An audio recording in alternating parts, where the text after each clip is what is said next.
2025, and I hope everyone's enjoying our March Madness. I would appreciate you turn off your cell phones as this meeting is being recorded. Ellen, would you please do the roll call? Absolutely. Good evening, everyone. Ms. Callan Carson? Present. Mr. Carey? Here. Mrs. DeRoberts? Here. Ms. Hernandez-Williams? Here. Mr. Riley? Here. Ms. Walters? Present. Mr. Weiner? Here. Vice Chair, Mr. Lacavoli? Here. Chairperson, Mrs. Granato? Present. And Wethersfield High School Student Representative, Ms. Angelica Data. Here. All present. Okay, can I have John Karzar, Mike Bearball, and Sally DeStoli lead us in the Pledge of Allegiance? Pledge allegiance to the flag of the United States of America and to the republic for which it stands, one nation, under God, indivisible, with liberty and justice for all. Great, thank you. Student and staff recognition next time, right? None this evening, Mrs. Granato. All right, so next on tonight's agenda is the approval of the minutes of our previous regular Board of Ed meeting on March 11th.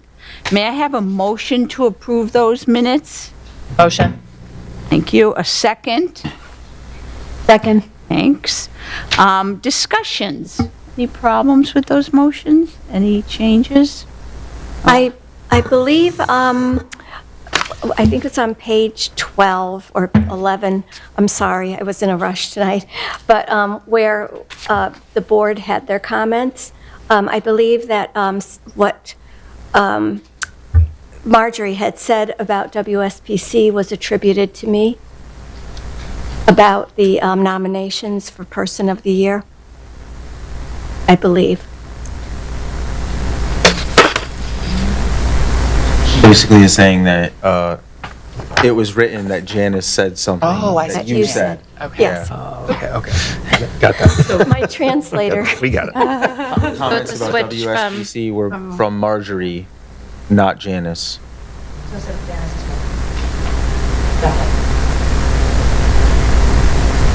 Anyone else? Okay, we're all set. So that with that amended minutes, all in favor? Aye. Opposed? Any abstentions? Those minutes are approved. Now, is there anyone who wishes to come up and make a public comment? Please come to the podium and state your name and address. And may I remind you that public comments are limited to 5 minutes. Okay, so Mr. Emmett, you have some communications to share? I certainly do. Thank you, Mrs. Granato. Good evening, everyone. A few items for you this evening. Just want to let everyone know that Wethersfield High School will be the host school for the CMEA All-State event coming up at the high school on March 27th through March 29th. Mr. Barabal out in the audience will be over at the high school. We'll be supporting the addition of a couple of hundred additional students, some really premier musicians that will be studying at the high school and performing as well. So we're very excited for that. We've worked very closely with the CMEA and have multiple music teachers in the district that are chairs or co-chairs of subcommittees of the CMEA. So definitely proud to be hosting some of our premier musicians across the region. Want to let everybody know that the Wethersfield Public Schools will be closed on Monday, March 31st. This is in recognition of Eid. Eid marks the end of the Ramadan holiday for those of the Muslim faith. As a matter of fact, this evening at Emerson Williams, an iftar is taking place. We also had an iftar, I believe, at Wethersfield High School as well. So again, this has been in place for the past couple of years. However, Eid has fallen on the April vacation. So just want to let everybody know, again, the Wethersfield Public Schools will be closed on Monday, March 31st in recognition of Eid. Also, so everyone knows, just a reminder for the calendar, graduation is Tuesday, June 10th. And the last day of school is Monday, June 16th. It takes into account one snow day as well as the day we closed in honor of firefighter Sharkovich. So again, check those calendars. The time is flying. Just want to let everybody know about the Charles Wright Principal Search. We have a very robust pool of candidates. I've been very pleased with the number. We have over 60 candidates that applied. We started the work of virtual screens today. We'll be doing that work again tomorrow in advance of our first round of interviews, which are slated for April 4th. So the expectation is we'll have a new principal in place at Charles Wright effective July 1st. I also want to make mention with regard to some of the recent executive orders that have been coming out of the White House. Again, it's something that we monitor carefully. One of the things I think is critically important, as I said last week at the town council meeting during the budget presentation, is we always try and take a balanced approach when it comes to this news. When it comes out, it's immediately met with a lot of emotion. For us, the big focus is making sure that our kids have what they need to succeed every day, making sure we have safe schools, making sure we have the materials we need, and the highly qualified individuals to teach our kids. So obviously, we know that this is a time of change, but we're going to approach it from a measured approach. The CSDE came out with a statement on Friday. I'd certainly like to share it with you. So the CSDE statement on President Trump's order to begin dismantling the U.S. Department of Education. The Connecticut State Department of Education has released the following statement regarding the executive order signed by President Donald Trump directing the dismantling of the U.S. Department of Education.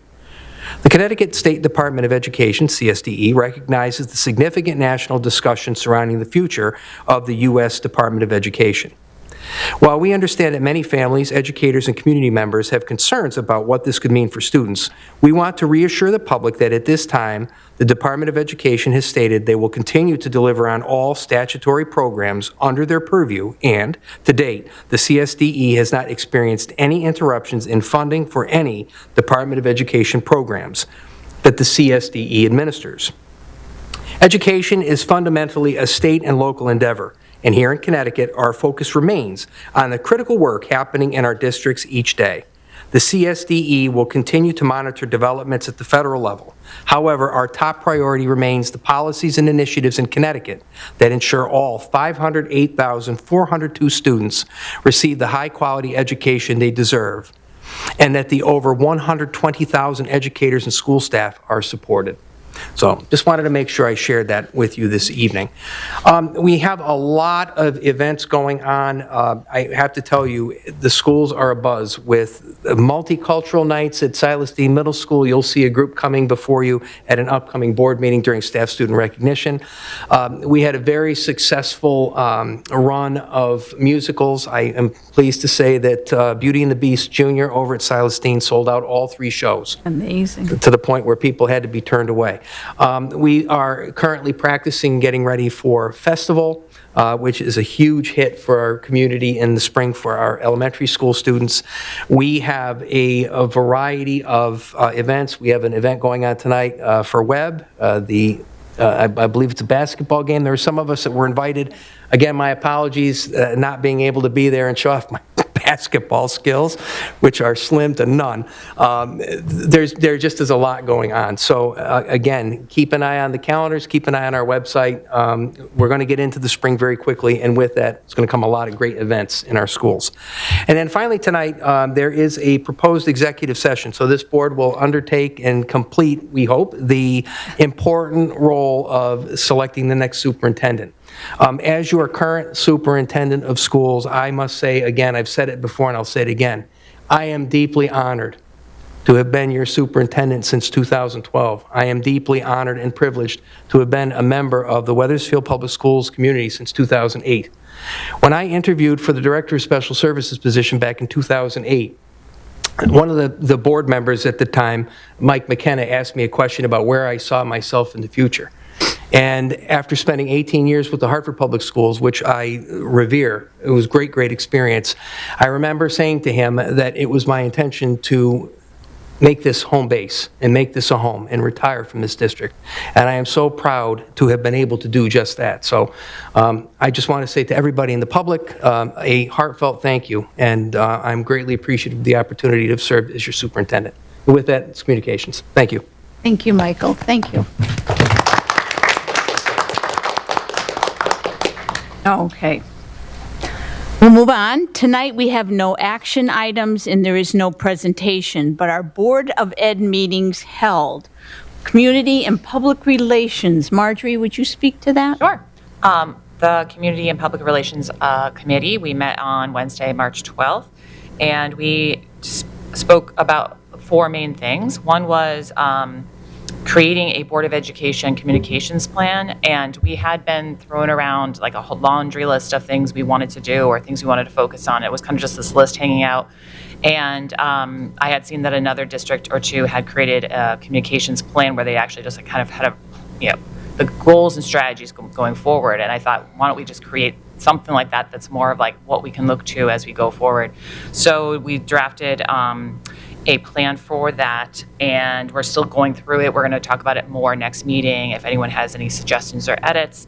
Some of the goals of the plan are to have, what more things we can do for community engagement, having more people know about Board of Ed meetings and what happens at Board of Ed meetings, newsletters, engagement between school and staff and ourselves and school and staff, district website, social media, looking back at that, those communication tools every so often to see what we can do to improve it, teacher and staff appreciation activities, explaining the budget process and other special district issues, and also engagement maybe more with our town leadership and state delegation as well, and letting them know what's going on with the schools. So those are just a few things that were listed on the plan that we'll try to fine tune our next meeting.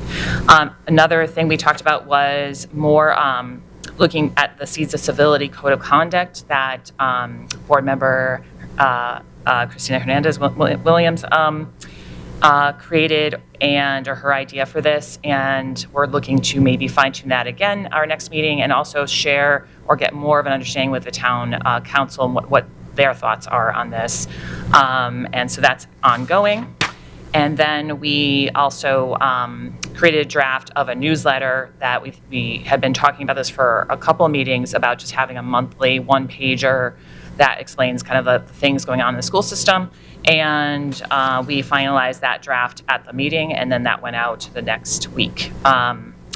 And we also talked about other ways we can communicate the elementary school building project, which is still ongoing. Some of the decisions still have to be made, but 2 letters have gone out from our chairperson, Bobby Hughes-Granado, explaining how, what the status is, so they, some people can kind of maybe be at ease or just kind of know where we are right now, and moving forward ideas about, adding or creating a frequently asked questions list that TSKP is currently has on their website, but actually maybe adding it or actually creating another copy of it that people can access from the Board of Ed or the district website, so people can kind of see answers to some of those questions as they go forward.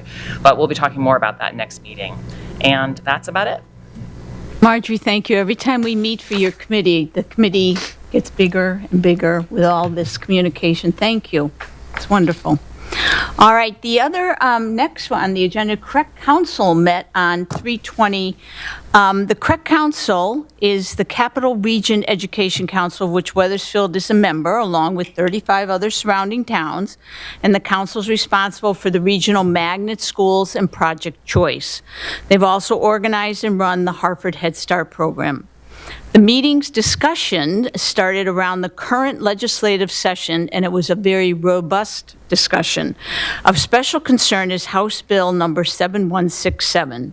This bill does spell out the continuing implementation of the student-centered funding model that continues to shift the magnet operating costs to the state. This is so long overdue. I do have a letter, a template, if any board member or anyone wants to write to our legislators and our administrators to help them understand how important this is. The CREC budget is approved over several months on a program-by-program basis, and that's what we're doing right now. The first series of program budgets were approved, and this process will continue over the next several meetings. And the council's nominating committee will be meeting ahead of the annual meeting to develop and present a slate of officers for next year's council. This action occurs at the annual meeting on May 21st. All info on the CREC Council, their magnet schools and services can be found on their website. Thank you.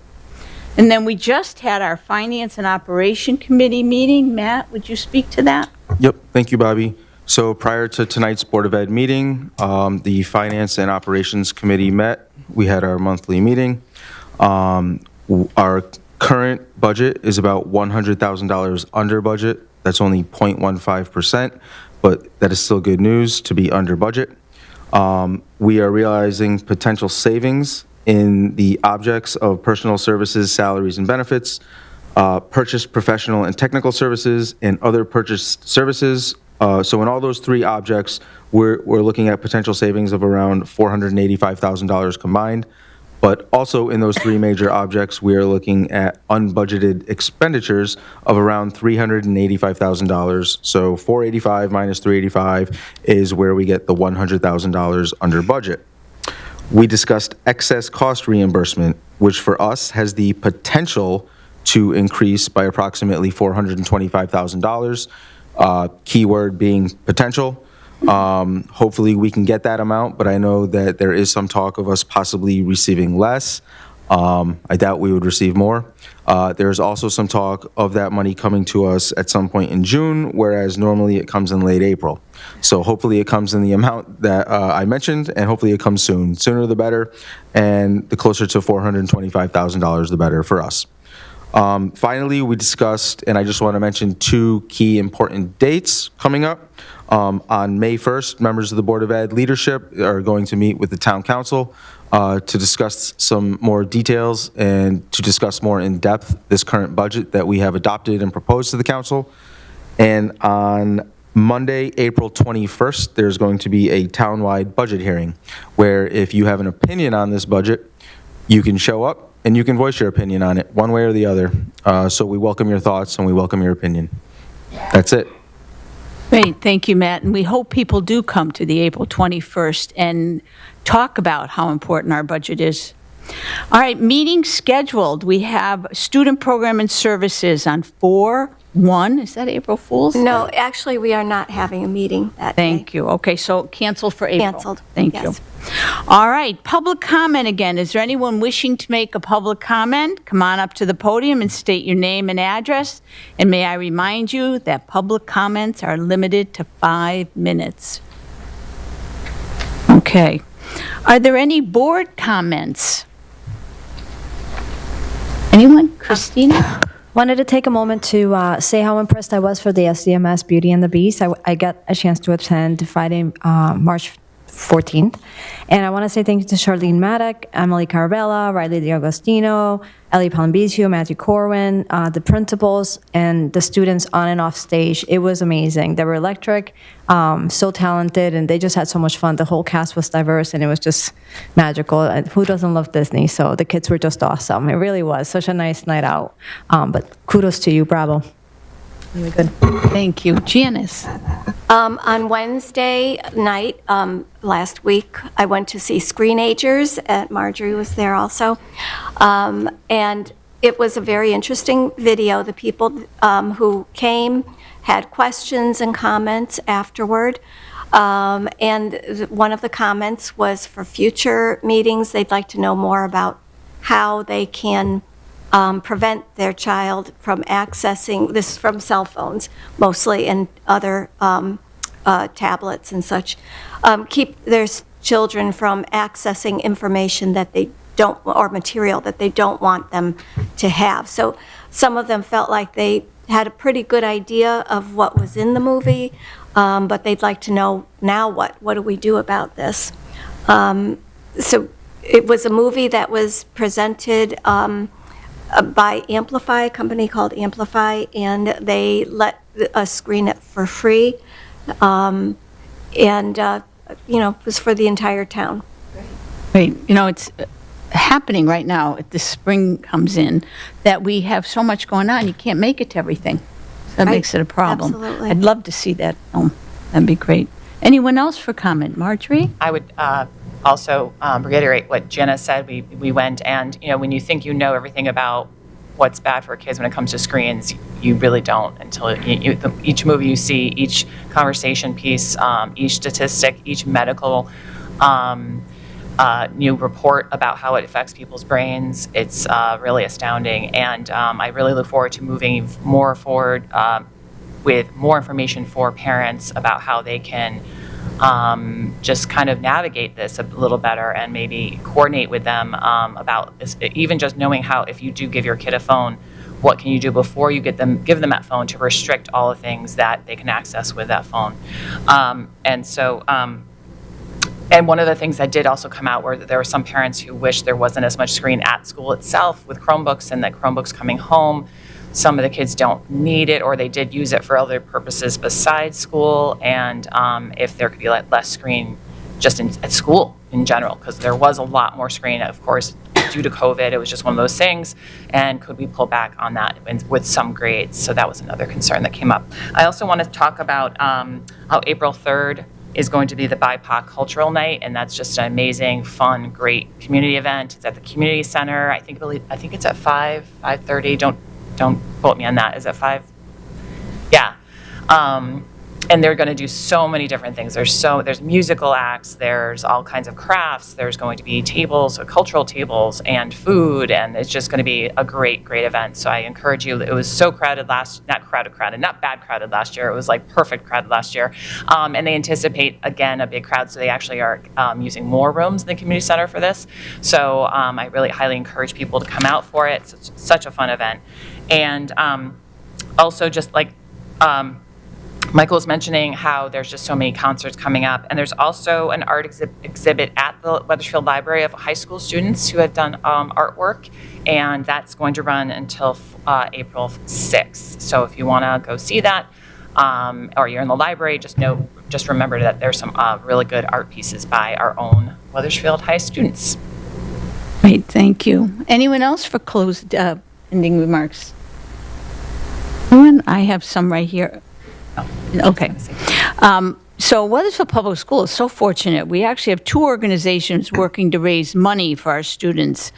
And these monies are used to fund enrichment programs and to fund grants for enriching our curriculum. So the Keene Foundation, Keene for Kids, met on a Zoom meeting on Thursday. Keene for Kids is a coalition of town and school organizations. Our Keene after-school enrichment program has an incredible 1,060 enrollments.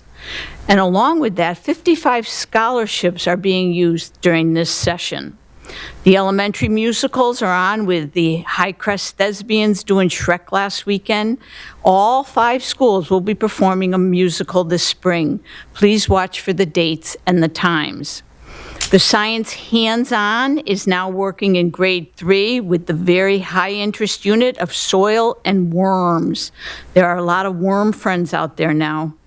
And Encore at the Silas Deane Middle School continues to be very successful in helping students socially and emotionally. There are 30 students in the program with an ARPA grant for the next 2 years. The Unico Keene Golf Tournament is scheduled for Monday, May 12th at the Wethersfield Country Club. Please sign up to play or come for dinner. This raises money for all these Keene programs. Watch for info on Parent Square and in our local papers. And the Wethersfield Education Foundation met on Wednesday, March 19th. The group is focused on teacher grants. The applications were sent out to principals, specialists, and teachers on May 24th and are due on April 30th, with the grants awarded on May 30th. Stay in touch with the Wethersfield Education Foundation activities through your social media work of our own Angelica Data, which is my perfect entrance to what's life at the high school like. So this past Friday, actually, the Euro Challenge team, it's a group of sophomores, they presented their findings on like a situation or a potential situation in a European Union country. I believe they had Portugal, and they presented it to like a panel of judges in New York, and they got to explore the rest of like New York as well. I heard from them they had a lot of fun. And then tomorrow is SAT day for juniors. It's PSATs for the underclassmen, so freshmen and sophomores. And this weekend, there are two amazing events that are being hosted outside of Wethersfield High School. Through the capstones, two juniors, Maddie Wethg and Lorelei Frazzini Kendrick, are hosting Paddle Up for Parkinson's, which is essentially a pickleball tournament raising money for Parkinson's disease research. Their fathers, believe, both have early onset Parkinson's, so it hits close to home for them, and they reached their initial goal of $5,000 and are extending it to $10,000. They're doing a lot of great work, and a lot of the communities from all around, even Newington and Glastonbury, different local businesses have donated for the prizes, and it's really exciting. And then two of my best friends on Sunday, for their National Honor Society project, are hosting Face the Fight. It's to help combat against veteran suicide, and they're going to have different booths with, for instance, members of the Veterans Commission or veterans themselves to talk about their stories, and they're also doing great work. And recently, we had our school language department sent out Google Forms for students who are interested in taking the Sealed by Literacy, whether it's in Spanish, French, or Italian, the three languages offered at our school, or in their home languages as well. So those are my updates. Great, thank you very much. All right, is there any unfinished business tonight? All right, so I move that we go into executive session for the discussion and possible appointment of a superintendent. Do I hear a second? Second. Okay, any discussion? No. All in favor? Aye. Opposed? Any abstentions? Great. I'm not adjourning.